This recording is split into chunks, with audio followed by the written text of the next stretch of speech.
Hola, ¿qué dice? Buenas noches, bienvenidos. Esto es Recalculando. Un minuto pasan de las 11 de la noche en la República Argentina. Y quiero arrancar el programa diciéndole que la Argentina está obviamente en una situación muy singular, muy impar. Hablo en términos económicos, en términos financieros y también en términos sociales. Y en esa Argentina que vive una crisis realmente dramática, la realidad es que hemos atravesado como sociedad el proceso electoral de una forma realmente ejemplar.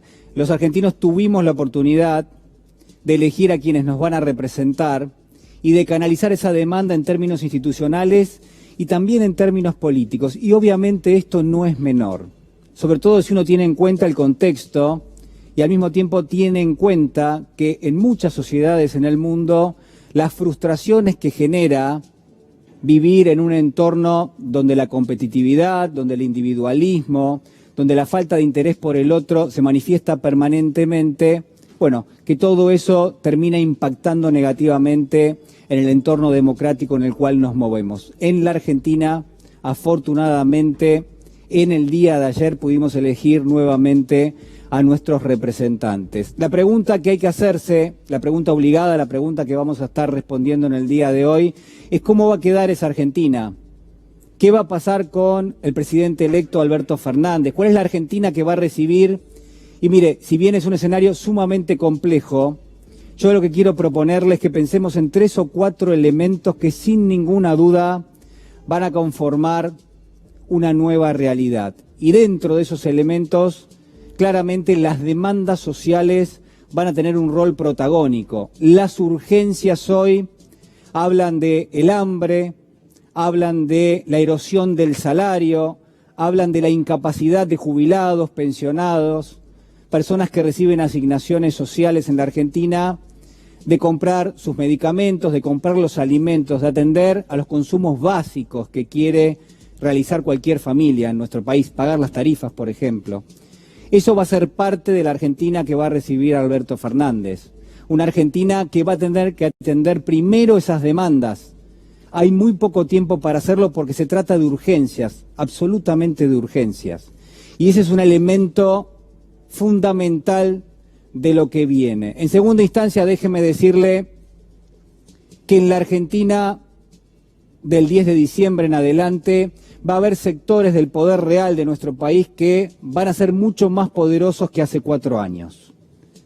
Que a lo largo de estos últimos 4 años ha habido una transferencia de riqueza muy importante de su bolsillo y de mi bolsillo a las ganancias que han tenido estas compañías, muchas de ellas vinculadas al poder, muchas de ellas vinculadas al sector de las tarifas, de la energía, y que todos esos sectores, todas esas empresas, son actores que juegan un rol importante en cualquier economía. Son quienes van a dirigir en gran medida, o en todo caso van a tratar de dirigir las políticas del gobierno. Van a pedir, por supuesto, van a tratar de hacer poder real, llevar a cabo un lobby, llevar a cabo negociaciones, ponerse en contacto con distintos medios de comunicación para canalizar su mensaje. Todo eso va a estar en la Argentina.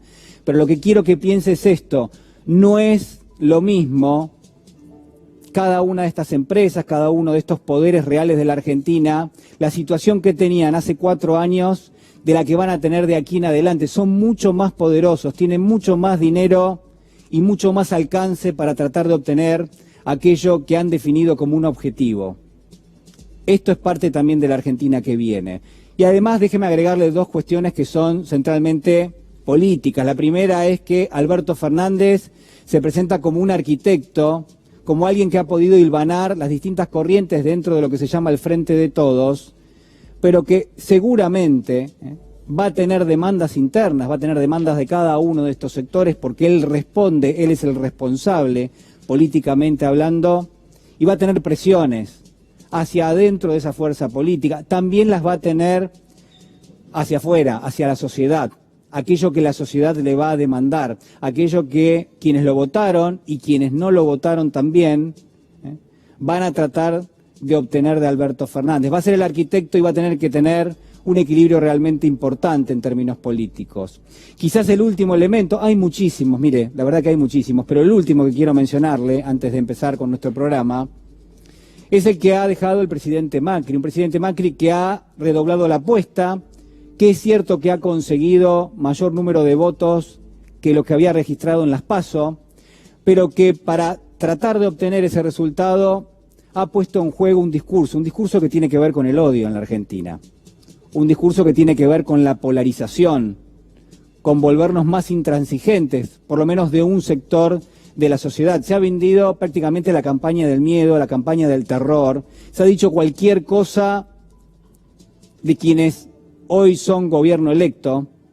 Esto está en los mensajes de WhatsApp, usted puede consultarlo en las redes sociales. La campaña ha girado en torno al odio y ese discurso del odio ha sido legitimado no solamente por un sector de la sociedad, sino también por los medios de comunicación. Cualquiera que no se manifieste en contra de ideas relacionadas con la xenofobia, con la discriminación, con la marginación social, claramente ha sido un elemento que ha ayudado a justificarlo, a legitimarlo, y esto no podemos permitirlo. Mire, la Argentina está muy cerca de ser considerada una democracia de baja intensidad, una democracia donde cada tanto se hace un proceso electoral y eso termina validándolo y termina revistiéndolo del concepto democrático. Pero una democracia es muchísimo más.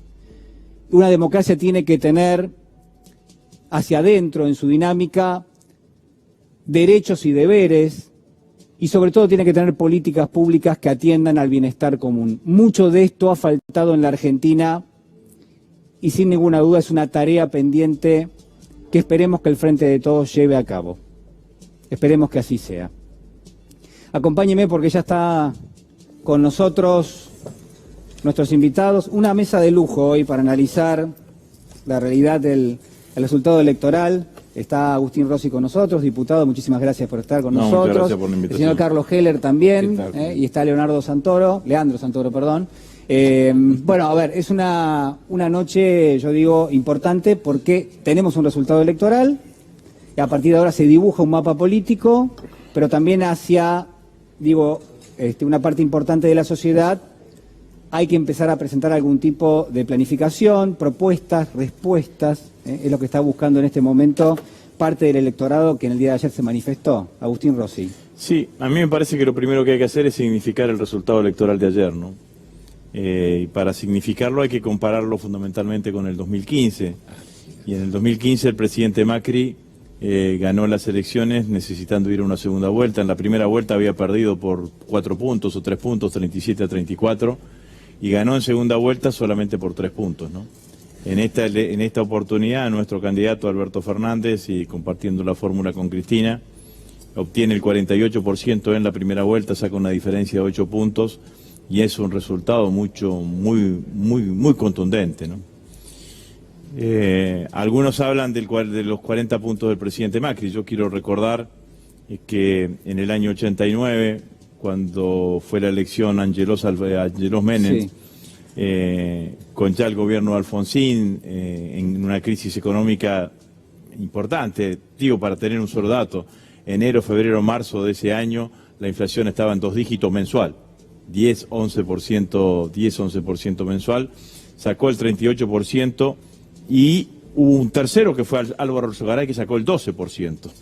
Entonces, el resultado electoral que obtenemos nosotros es un resultado electoral más que claro y más que contundente, que hay que realzarlo desde todo punto de vista. ¿Qué va a pasar con el Congreso, teniendo en cuenta que el Congreso de la Argentina hoy tiene una situación no de bicoalicionismo, digamos, ¿no? Porque son 2 coaliciones importantes las que acumulan el 90% sí, de los votantes en las elecciones del domingo pasado, del día de ayer. Y el Congreso va a reflejar eso, va a reflejar 2 bloques importantes, que somos nosotros y obviamente Cambiemos, y van a desaparecer lo que fueron las terceras expresiones, por sí, decirlo de alguna manera, que tuvieron un protagonismo más importante durante estos últimos 4 años. Nosotros, con aliados, vamos a estar cerca del quórum propio, pero Cambiemos también va a tener un número importante de legisladores. Bueno, vamos a estar analizando obviamente el escenario electoral, lo que ha dejado, cuáles son las demandas de la sociedad en este contexto, qué va a pasar con el Congreso. Vamos a hacer un resumen de lo que fueron las últimas horas después de las elecciones, el día después, de esta manera. Quiero felicitar al presidente electo Alberto Fernández, acabo de hablar con él por la gran elección que han hecho. Lo invité mañana a desayunar a la Rosada porque tiene que empezar un periodo de transición. Lo que le vamos a pedir a la actual gobernadora es que se ocupe en este tiempo de transición de intentar resolver varios de los problemas nuevos que se han creado. Lo hablábamos con los intendentes, hay una deficiencia enorme en el terreno de la infraestructura escolar, se ha dejado caer muchísimo la infraestructura escolar. Había una competencia electoral y había un diálogo fluido, pero en el marco de la informalidad. Ahora es más orgánica, entonces ahí tenemos que esperar que el presidente electo designe formalmente a eso, cuando él desee, a esos interlocutores para poder continuar. Pero bueno, será en los próximos días. El directorio del Banco Central se reunió ayer después de las elecciones y luego de analizar distintos escenarios decidió tomar las medidas adicionales ya anunciadas anoche para proteger las reservas internacionales y permitir al nuevo gobierno contar con más grados de libertad para la implementación de sus políticas económicas. Un super cepo. Es concentrado lo que no hicieron desde el 12 de agosto hasta acá, ahora con todo, porque con todo el rigor se especificó esto, que va a haber un tope de $200 para la compra a través de home banking o a través de ventanillas desde una cuenta corriente, una caja de ahorro en el banco, o de $100 en caso de que se haga en efectivo en la ventanilla sin tener una cuenta en ese banco. Bueno, por supuesto fue una jornada bastante compleja en los términos en los cuales se preveía, ¿no? ¿Por qué? Bueno, porque, y esto fue algo bastante sintomático, en el día de hoy, a las 0:15, habíamos terminado la transmisión del proceso electoral y el Banco Central, cuyo directorio estaba reunido, bueno, emitía una comunicación que hoy tomó estado público y que de alguna manera volvía mucho más riguroso el control de capitales. El control de capitales que uno dice, bueno, ¿era necesario realmente esta medida? Uno se puede preguntarse. Carlos Heller. ¿Qué tal? Buenas noches. Buenas noches. Yo diría, lo primero que queda claro es que ellos también saben lo que hay que hacer cuando hay que administrar algo escaso, que es recurrir a las regulaciones, algo que no quisieron hacer por su ideología y por su enfoque desde el primer día. El problema no es lo que pasó desde el 12 de agosto en adelante. El problema es lo que pasó desde el 10 de diciembre del 2015 en adelante, que ha permitido una fuga enorme, ¿cuántos son? 80 y tantos mil millones de dólares, que perfectamente se podían haber administrado de una manera muchísimo más racional. Porque esta cuestión que establecieron desde el primer momento, de que cada uno hace lo que quiere con su plata y entonces se la puede llevar libremente sin ningún tipo de regulación y restricción, que los exportadores podían o no liquidar las exportaciones si querían, etcétera, convierte a la situación en inmanejable. Cuando llegaron al punto límite, tienen que tomar medidas como esta, que es extrema, digamos, prácticamente cerrando la posibilidad de la compra de dólares para ahorrar, digamos, para llamarlo de alguna manera. Y está bien, porque la medida que tomaron antes, el 1 de septiembre... El primer control de capitales. El primer control de capitales que establecieron, ya marcó una cuestión, porque ese día Sandleris mismo dijo, tomamos esta medida para evitar males mayores. Primera cuestión, estaba reconociendo que había daños y que había que tomar medidas para evitar daños mayores. Así que la política que ellos habían implementado era la que producía esos daños. Tomaron medidas sin convicción y además dejaron una brecha muy grande, que es esto de los $10.000, que quiero aclarar un detalle, pues son $10.000 por mes, pero hemos visto, y yo puedo decir, que hay gente que con $1.000 compró $10.000 en el mes, fue 10 veces a comprar.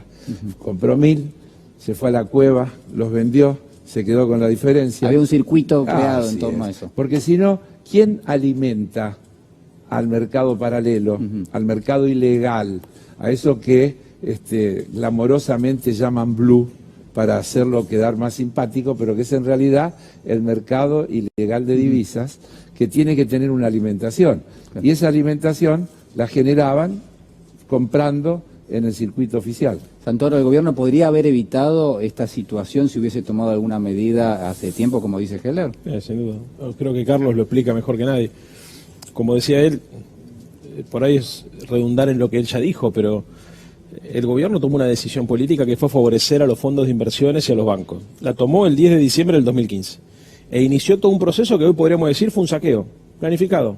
La plata que le falta a la gente que está del otro lado del televisor, hay alguien que se la llevó. Bueno, se la llevaron los ex empleadores de los funcionarios políticos que este gobierno nombró al frente de las distintas áreas. Primer punto. Segundo punto, no solamente se hicieron millonarios ellos, sino que además destruyeron el aparato productivo, empobrecieron un montón de gente. Hay gente que la mataron, la sacaron del sistema, pero hay gente muy poderosa en la Argentina que perdió mucho dinero.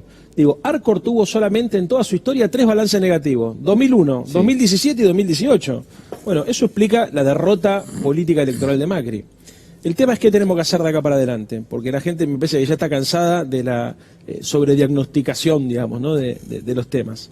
Acá lo que hay que poner es la economía al servicio de un proyecto de país, no el país al servicio de un modelo económico. Digamos, hay que invertir los roles. La política tiene que volver a conducir la economía y me parece que es clave que la visión del país que nosotros tengamos que desarrollar hacia adelante tenga consenso social. Por eso se necesita un pacto social que, además de acordar precios y salarios, determine un régimen social de acumulación económica, cómo vamos a acumular y cómo vamos a distribuir ese excedente. Esa es la clave de la gobernabilidad para evitar caer en una situación similar a la que están pasando lamentablemente nuestros hermanos chilenos.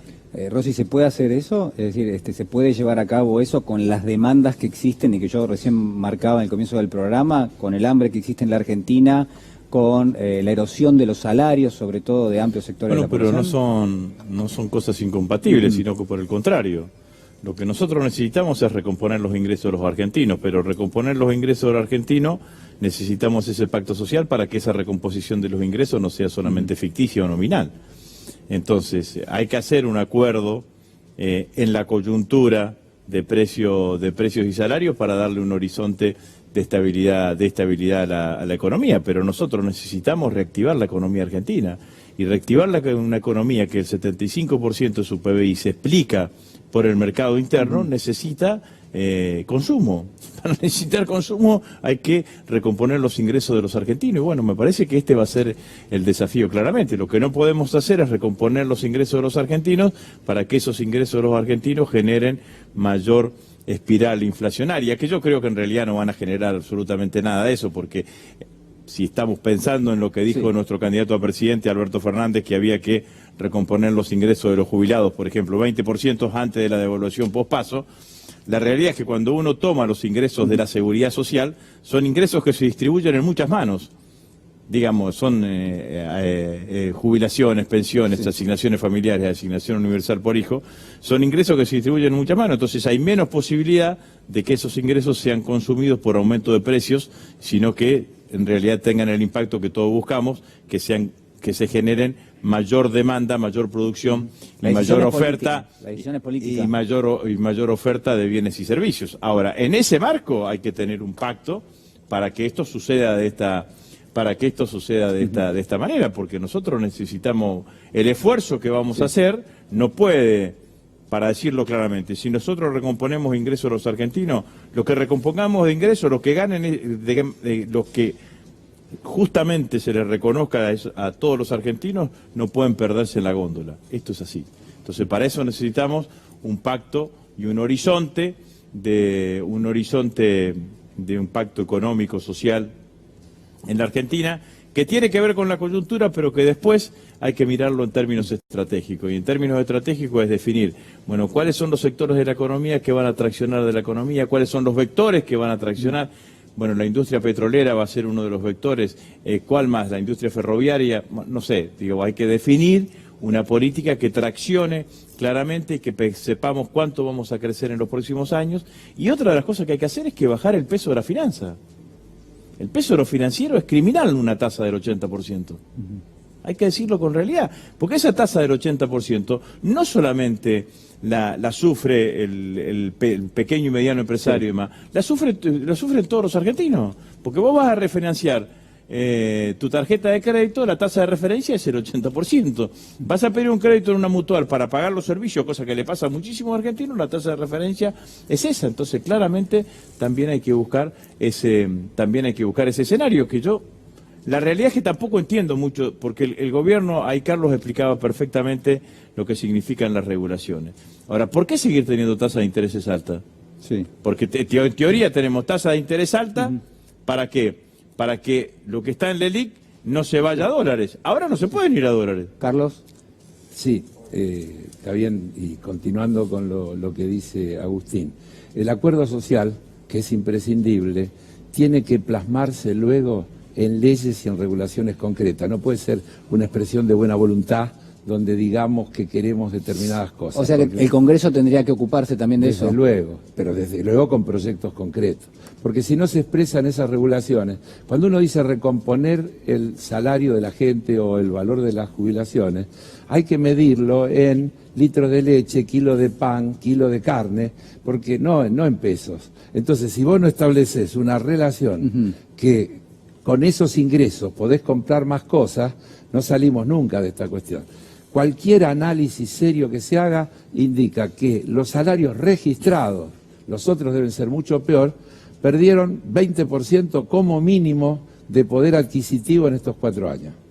20% como mínimo. A eso habría que agregarle que tenemos un Producto Bruto per cápita que va a estar 9 y pico % por debajo del que había en el 2015, claro. Es decir, que ese es el otro problema. Y también hay que decir, hoy estábamos mirando unos numeritos, que para el 2020, para que salgamos en cero, habría que crecer entre el cuarto trimestre de este año y el cuarto trimestre del año que viene casi el 2% para que dé cero, por el tema del arrastre, para fijarte el esfuerzo que hay por delante y que tendremos que poner en práctica.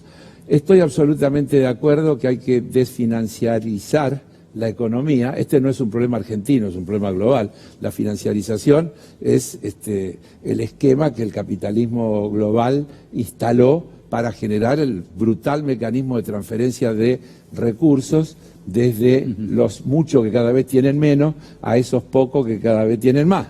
Acaba de aparecer la información del Credit Suisse.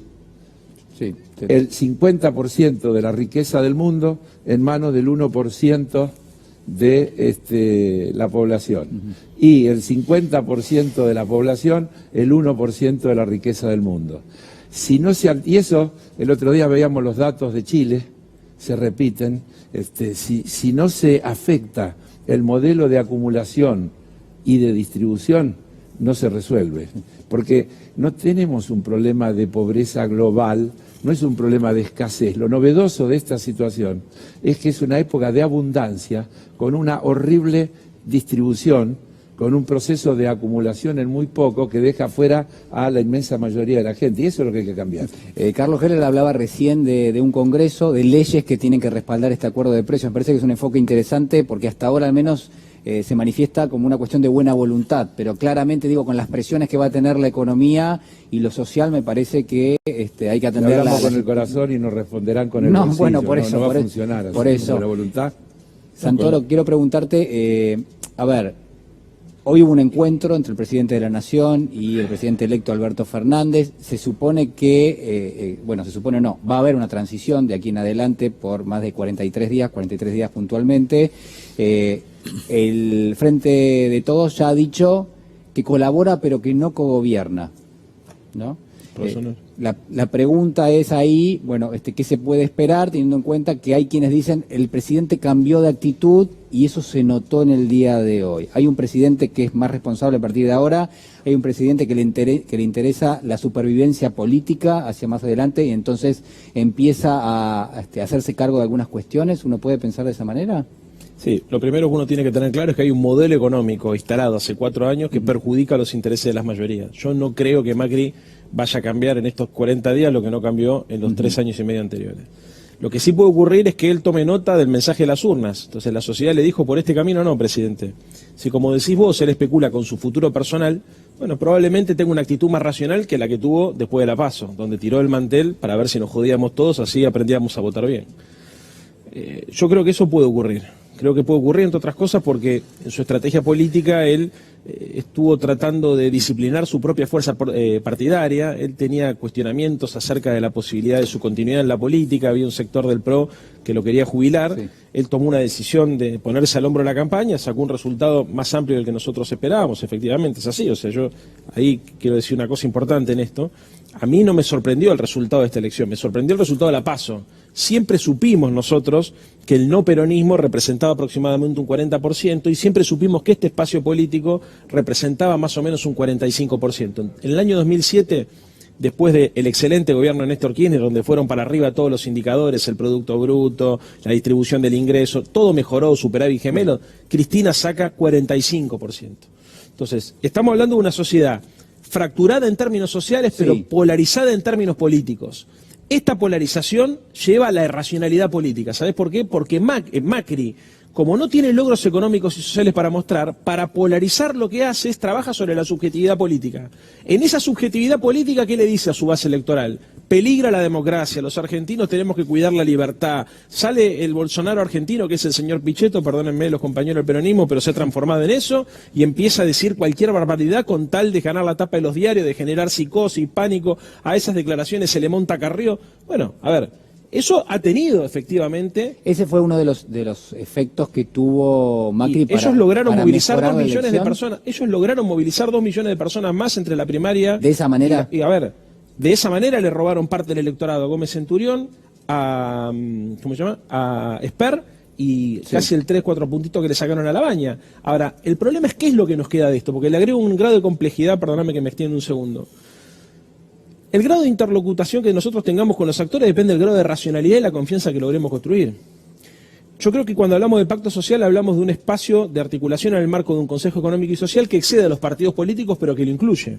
O sea, movimientos sociales, organizaciones sindicales y partidos políticos. El presidente va a tener que tomar la decisión de transformarse en un dirigente democrático o seguir el camino de Bolsonaro. ¿Por qué? Porque cuando vos construís desde tu posición electoral un discurso tan extremo, tan radicalizado, tan a la derecha, después es difícil recoger el hilo al barrilete y sentarse en una mesa de negociación a acordar leyes básicas que nos sirvan a todos. Pero uno no podría pensar que Macri ha sido de alguna manera beneficiado por ese antiperonismo que estaba gravitando, que estaba dando vueltas y que él lo supo reunir y que teniendo una vertiente institucional y política, quizás la Argentina gana en esa cuestión. Es decir, es cierto que hubo un discurso que se radicalizó. Y que hay cuestiones que están planteadas que uno podría pensar, bueno, esto habría que separarlo, digamos. Un argentino no puede aceptar que haya un candidato que tenga argumentos xenófobos, por ejemplo. Sí, bueno, o situaciones absurdas como que este es el único país del mundo donde el oficialismo denuncia un fraude organizado por la oposición. No pasa en ningún país del mundo esto. No pasa. No, perdóname, no pasa en ningún país del mundo que la gobernadora de la provincia más importante dice que está en riesgo la democracia. Porque si vos tomás una definición de esa naturaleza, después tenés que volver. O sea, a mí no me causa gracia que nos acusen de las cosas que nos acusan, básicamente porque nos quitan legitimidad. Y te puede gustar más o menos, Cristina y Alberto, pero nosotros representamos a más de 12 millones de argentinos. Entonces, esa lógica es la que nosotros tenemos que desmontar, llevar ese grado de locura, de irracionalidad y de infantilismo incluso en la política a un plano más racional, porque entonces ahí sí la transición además después se puede continuar con una nueva lógica de construcción de acuerdos políticos, que es lo que la Argentina necesita. La Argentina necesita una transición para salir de la crisis, pero después necesita un pacto social que nos permita refundar un contrato social para reordenar la lógica de acumulación y distribución en la Argentina. Carlos, ¿querías decir algo? Sí. Yo miraba el otro día a Piñera decir, recibí el mensaje, vamos a corregir, vamos a cambiar. Y lo que hace es lo mismo que hizo Macri después del 12 de agosto. Es decir, las medidas de lo que han llamado el plan alivio, pero nunca metiéndose con los fundamentos del modelo neoliberal. Es decir, ganar tiempo y por ahí aliviar un poquito porque las papas queman y nada más. Sobre lo electoral, yo coincido con la visión que dijo de entrada Agustín. Yo creo que hay una sobrevaloración de ese 40%, que para mí tiene un efecto segunda vuelta y voto útil. Claro. Vos lo dijiste también. Sí, sí. Es decir, le sacó un poco de votos a Labaña, le sacó un poco de votos a Esper, le sacó un poco de votos a Centurión y fue un poco más de gente a votar. Pero en definitiva, es en la primera vuelta, y en la primera vuelta 8 puntos de diferencia como conquistó el Frente de Todos, es una diferencia que no creo que tenga muchos precedentes, 48 y pico, 48 y medio, que cuando lleguemos creo que va a estar más cerca del 50, porque todavía queda ahí un poquito. Vos viste, ayer yo miraba el escrutinio, claro, fue creciendo, como ¿no? Lo que va viniendo es donde más votos saca el Frente de Todos, y va creciendo uno y bajando un poquito el otro. Yo diría, francamente, yo me conformaría con que el gobierno no empeore las cosas de acá al 10 de diciembre y que facilite una transición ordenada, entregándole a quienes van a representar la voluntad popular para los próximos 4 años, lo más pronto posible, la mayor información que permita que los equipos de gobierno que se designen lleguen al 10 de diciembre con las cosas elaboradas para empezar a actuar ese mismo día, y no que haya que empezar a tomar conocimiento en ese momento de cuál es la situación verdadera. Entonces, ojalá, y este gesto de ayer de reconocer sin chicana rápidamente que el resultado, felicitar al ganador y llamar, y hoy de mañana tener ese diálogo, que es una actitud diferente, bienvenida, hay que reconocerla y valorarla. Ojalá y eso se ratifique en los hechos y tengamos una posibilidad de que se genere, insisto, una transición rápida, ordenada, que facilite a quienes tendrán las responsabilidades a partir del 10 de diciembre para poder actuar, porque hay urgencia. Y termino con una idea para marcar las diferencias. El plan Argentina sin hambre no es un plan asistencialista, es un plan de reactivación de la economía, es un paquete de medidas que incluyen incentivo a la actividad de las pymes, generaciones de empleo, agricultura familiar, desarrollo de mercado de cercanía. Es decir que cuando uno mira esa sola cosa que está reducida en un título, son 30 y tantos proyectos diferentes que tienen que ver con poner en marcha el aparato productivo. Es decir, no es un plan asistencialista, sino un plan de reactivación con redistribución. Ayer en los discursos de agradecimiento, uno de esos discursos los dio Cristina Fernández de Kirchner, actual vicepresidenta electa, expresidenta de la Nación, y entre las recomendaciones, entre los mensajes más fuertes, uno fue hacia adentro del Frente de Todos diciendo, bueno, atención con la unidad, ¿no? Preservar la unidad. ¿Se puede hacer un traspaso de este mensaje a lo que puede pasar en el Congreso? ¿Va a ser difícil aunar las distintas fuerzas? Lo que pasa en el Congreso no es independiente de lo que pasa en la política, digamos, ¿no? Esto es así. Me quiero detener en lo que charlábamos en el bloque anterior recién. Me parece que una cosa no quita la otra. Estuvo bien que el presidente Macri haya reconocido ayer el triunfo de Alberto, que lo haya felicitado, y estuvo buena esta primera reunión, digamos, ¿no? Estuvo bien. Parece que son 2 señales halagüeñas para estos 43 días que faltan, que sean lo más ordenado y lo más responsable posible, y que nosotros lleguemos al 10 de diciembre no en una situación de tierra arrasada, que quede algo en pie como para empezar a reconstruir. En segundo lugar, el resultado electoral. Lo que dice Leandro es exactamente así. Yo le agregaría 2 cosas. Hay un componente social también. Y un componente geográfico en la elección. Nosotros, en mi provincia, en la provincia de Santa Fe, terminamos ganando el caudal de votos, terminamos perdiendo la elección por 1 punto, ¿no?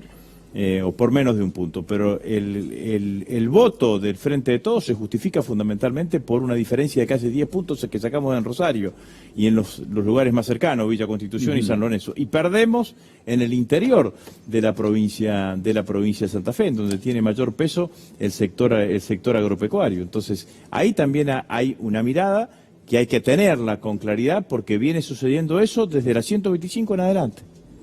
Yo recién le mostraba a Leandro, antes de entrar acá, el mapa, ¿no? el mapa en Santa Fe es que de esta elección es igual que el mapa del balotaje en el 2015. Claro. En los mismos lugares donde ganamos en el 2015 en el balotaje, ganamos ahora en esta elección. Entonces también allí hay un voto que nosotros mismos tenemos que reflexionar.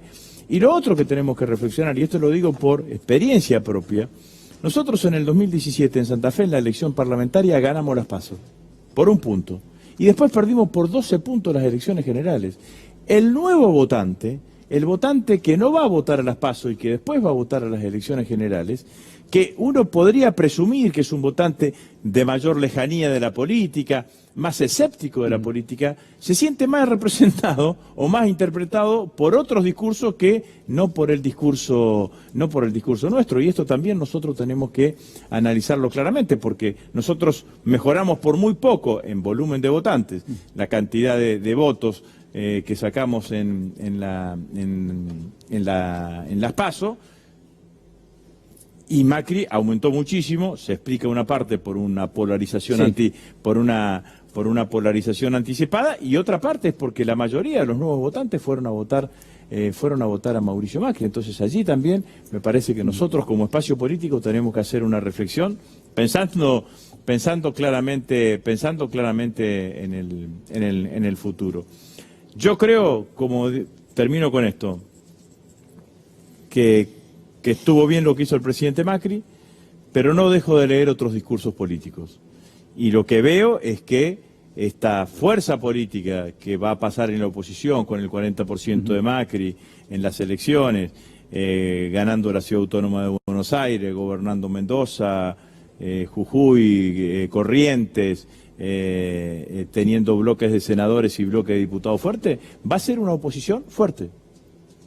No me imagino que sea una oposición condescendiente con nosotros. Bueno, ahí está, quizás tengan una condescendencia ahora en diciembre, porque lo que nosotros hagamos en diciembre va a ser para enmendar todo el desastre económico que nos dejan. Pero imaginan una oposición Pero muy sin fuerte. duda, no tengo dudas, que en marzo van a empezar una campaña de desgaste para con nosotros. Ya empezó. Ya Empezó. Ya empezó la campaña. No tengo ninguna duda que van a intentar hacer así, porque supongo, y está claro que también digo que deben estar pensando en ese sentido, y eso lo que están pensando es lo que va a hacer es que el gobierno, yo creo que no va a hacer ninguna tropelía como la que hizo Macri el 12 de agosto, justamente porque si hace alguna tropelía, todo lo que ganó con el 40% lo va a perder antes de iniciar el proceso electoral. Pero me parece que sin duda vamos a tener una oposición que va a ser una oposición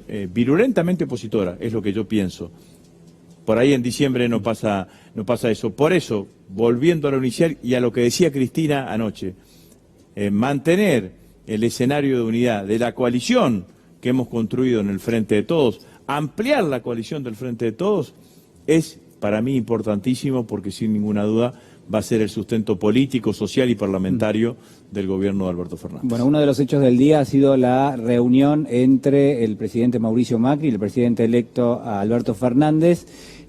Hay trascendidos, ¿no? Obviamente existe cierta consideración del gesto del presidente Macri del lado del Frente de Todos. La reunión fue muy buena, en principio esto es lo que ha trascendido, pero al mismo tiempo lo que se deja entrever es que no hubo definiciones, por lo menos no la que se esperaba, para que se lleven a cabo estas reuniones para tratar de administrar la transición. Hubo poco de esto y se espera que haya algunos contactos en los próximos días. La verdad que por algunas fuentes que he estado consultando, hasta ahora al menos no hay nada definido y no hubo ningún tipo de detalle a propósito de esto que estamos comentando. Después de los discursos en el día de ayer, se dio un festejo bastante importante en el búnker del Frente de Todos. Este es el informe de Lautaro Maislim.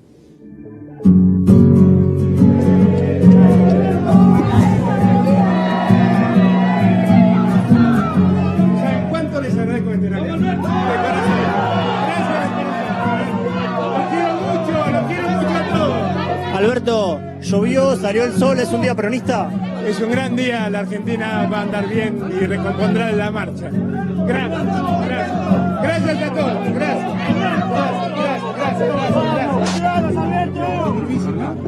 Gracias. ¿Está complicado salir, Alberto? Muy difícil. No, mucho amor de la gente, mucho cariño, pero muy difícil. La gente es muy cariñosa, la gente es maravillosa. Hay miles de personas que lo esperan en el búnker. ¿Cuál es el mensaje? Están todos esperanzados. Claro, ahora vamos a hablar. Gracias a todos, gracias. Empieza a gestarse un nuevo ciclo político sin neoliberalismo. Habla Alberto Fernández en la puerta del búnker del Frente del Todos. La gente muy emocionada con las palabras. Nos metimos entre la gente para sentir el calor del festejo. Yo quiero decir que tengo a toda mi familia desocupada. Hoy hace un mes que me echaron, 10 años laburando en una fábrica, un mes que me echaron. Fueron echando de a 3, donde trabajaban 3, fueron echando de a 2, hasta que cerraron una línea y empezaron a echar más gente. Todos mis primos, mis cuñados, todos despedidos. Hoy es un logro y festejo con toda el alma. 4 años aguantando, que la gente te diga no vuelves más, sos una cuca, en el trabajo aguantando cosas. Nos bancamos que nos digan pago, planero. Volvimos. Vinimos de Rosario. Este triunfo se lo debemos a Néstor y a todo el pueblo que se lo aguantó durante 4 años. ¿Cómo pasaron estos años? Mal, sin laburo, aumenta todo, un desastre. Ahora sí vamos a estar bien. ¿Cómo la pasaste estos 4 años? Mal. Y los vamos a cuidar a todos, porque no tenemos rencor.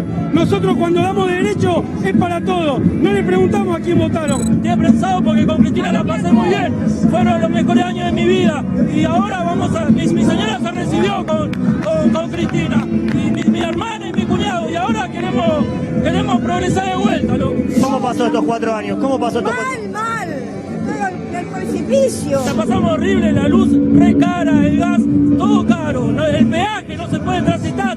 Yo voy a estudio en un terciario capital y soy de La Matanza. Tengo que estar esquivando los peajes porque no me llegan. Tengo que estar estacionando el auto a 12 cuadras porque no puedo pagar estacionamiento. 90 mangos la hora, no se puede, loco, no se puede.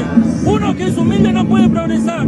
¡Aguante ese 5N! Yo quiero decir, si es que Macri era reelecto otra vez, iba a pasar en Argentina lo mismo que está pasando en Chile ahora. ¡Viva Argentina! ¡Viva Perú! ¡Viva Latinoamérica!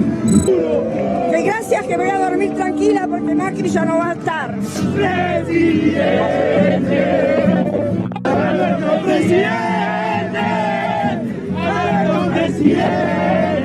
Yo soy jubilada con la mínima.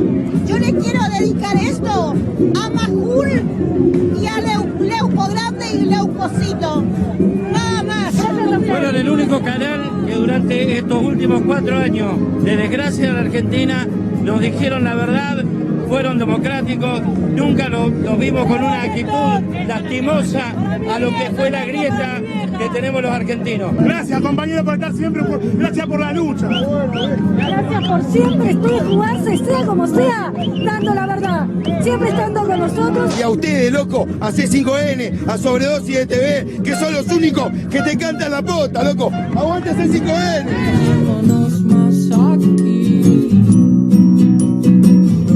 Bueno, ahí estaban los festejos en el Frente de Todos, en el búnker. Me quedo con una frase que decía una de las personas a las cuales Lautaro le tomaba un testimonio, y es: uno que es humilde no puede progresar. Y creo que hay algo ahí que representa en gran medida lo que siente un sector importante de la sociedad, que es que los consumos básicos, la vida cotidiana, la vida material, se volvió realmente muy, muy compleja de poder afrontar, y que eso traccionaba en sentido inverso a la posibilidad del progreso, ¿no? No sé cómo lo ven ustedes. Sí, yo primero, por ahí está mal lo que voy a hacer, pero a mí una de las cosas que más me conmueven de este espacio político es la composición social que tenemos. El sujeto político que se construyó atrás del kirchnerismo es sin duda lo que más me conmueve. Caminar ayer por las calles y ver a la gente, en general gente joven, además también a todos los clivajes agreguemos el clivaje generacional. No siempre es así porque tenemos gente grande como Carlos, no viejo, dije Carlos, pero grande y sabios como Carlos, pero hay mucha gente joven con mucha esperanza. Sí.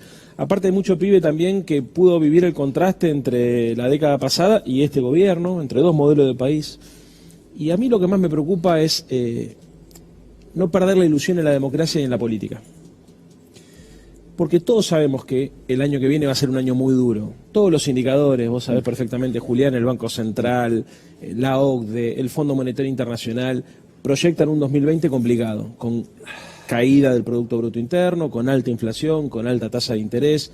Va a costar mucho salir de la recesión, va a costar mucho redistribuir. No es que vos llegás, apretaste 2 botones, moviste 3 palancas y la economía arrancó.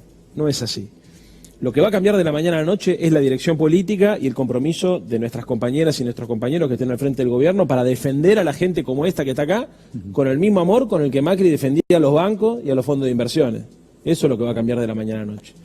Ahora, hay que tener claro que este es un proceso de recuperación. Macri dejó un país absolutamente endeudado, muy frágil, con el aparato productivo paralizado, entrando en una recesión ya por el segundo, casi tercer año consecutivo, proyectándolo, y esto va a requerir, como decíamos acá, de pacto y de decisión política.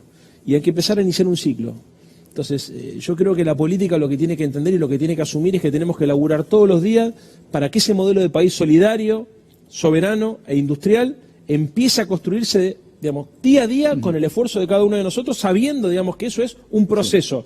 No es mágico, no es de la mañana a la noche, y hay que creer en la política y apostar a la política porque es la única forma que vamos a tener los argentinos comunes, como los que estaban recién mirando la gente en el informe de C5N, de poder empoderarnos y dar vuelta a la tortilla. Carlos Heller, ¿cómo imaginás las próximas semanas, los próximos meses en la Argentina?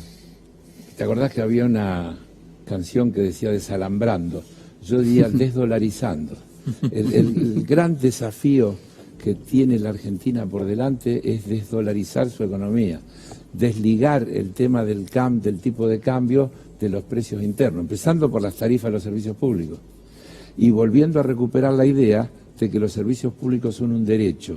Y si son un derecho, no se pueden regir por la idea de si se puede pagar el precio. El precio tiene que estar al alcance de todos, porque los derechos son tales cuando todos pueden acceder. Cuando solo acceden algunos, cuando el precio determina quién accede y quién no accede, ya no es un derecho, es una mercancía. Yo vengo insistiendo que hay algunas cuestiones que tenemos que volver a recuperar. La idea de que no son mercancías, son derechos. Hay que desdolarizar esta economía, porque si no, estamos en un círculo vicioso. Sí. Sube el precio del dólar, se traslada a los precios. Inmediatamente entonces el dólar quedó atrasado. Entonces no puede ser. Sube el dólar, sube el pan, sube la leche, sube todo. La Argentina tiene que desdolarizar. La Argentina tiene que proteger la producción local de aquellas importaciones que vienen a competir con cosas que acá se hacen. Tenemos la industria láctea en crisis e importamos queso. Es decir, hay cosas de sentido común que... El dumping. Claro, hay cosas de sentido común. Y bueno, y hay que frenar todo lo que es fuga. Hay que desfinanciarizar la economía, en primer lugar cerrando la canilla de lo que se va para afuera. Agosto de este año, yo lo vengo repitiendo, marca en una síntesis lo que es este modelo. Récord de fuga, 6.000 millones de dólares en un mes, emergencia alimentaria. Los 6.000 millones de dólares que se fugaron es riqueza que se llevaron. Antes la ganaron, y la ganaron a costa de otros que la perdieron. Entonces hay que cambiar esa ecuación. Si no se cambia esa ecuación, el tema no se resuelve. Hay que pensar en impuestos extraordinarios a las grandes riquezas, en un impuesto extraordinario a los bancos que han ganado muchísima plata y que tienen que devolver una parte a través de un tributo concreto. Todas esas cosas tienen que formar parte de un paquete y hay que entender que nunca hay que analizar una variable o una medida, sino lo que tenemos que analizar es un paquete de medidas que cierren entre sí y que signifiquen un programa de gobierno. Agustín Rossi, ¿qué nos espera para las próximas semanas y también los próximos meses en la Argentina? Bueno, nosotros decíamos, como decíamos recién, que la transición sea lo más ordenada posible, que las variables macroeconómicas se estabilicen en algún lugar razonable y que el costo social que tiene toda esta política económica se atenúe lo máximo posible. Sabemos, como decía Leandro recién y Carlos, que vamos a encontrar una situación difícil, pero también sabemos que tenemos que empezar a recomponer la economía. Y que para recomponer la economía hay una única cosa que sabemos que no se tiene que hacer, que es seguir ajustando. Porque el ajuste lo que genera es una mayor profundización de los problemas económicos que existen en la Argentina. Entonces hay que iniciar un sendero de crecimiento económico. Como dice Alberto, hay que encender la economía. Obviamente que encender la economía significa mercado interno, significa mayor volumen de exportaciones. El otro tema que vamos a tener, porque la deuda del 100% del PBI, que representa el 100% del PBI, es en sí mismo un problema, pero el mayor problema que vamos a tener es que no vamos a tener acceso a financiamientos. Claro. Entonces, parafraseando al gran maestro Aldo Ferrer, vamos a tener que vivir con lo nuestro. Entonces, los dólares que va a utilizar la economía argentina van a ser los dólares que produzca la economía argentina. Entonces hay que aumentar el volumen exportable, el volumen de exportaciones de la Argentina, si hay que hacer una administración cuidadosa y responsable de ese insumo de la economía argentina, que es el dólar. Entonces, y ahí también va a haber que actuar razonablemente, pero ciertamente que vamos a tener que actuar en varios frentes como para que eso se genere. Para decirlo de otra manera, si uno hace una división no tan maniquea, pero también puede ser maniquea, entre dos sectores de la economía, los que generan divisa y los que generan trabajo, hay que tener políticas específicas para aquellos que generen divisa. Es decir, hay que facilitarle las exportaciones a todos aquellos que pueden exportar. Y a los que generan puestos de trabajo hay que crearle mercado, porque la única manera de que esos puestos de trabajo aparezcan es con mercado. Entonces estas son las dos cosas, las dos políticas básicas que nosotros tenemos que tomar y llevar adelante, sin dejar de desconocer que en el medio hay un proceso que es la renegociación de la deuda, que todos estamos de acuerdo que hay que renegociar. Diputado Rossi, muchísimas gracias. Muchas gracias a ustedes. Leandro Santoro, también muchísimas gracias. Señor Carlos Heller, muy amable. Nosotros hacemos una pequeña pausa, si les parece, y ya...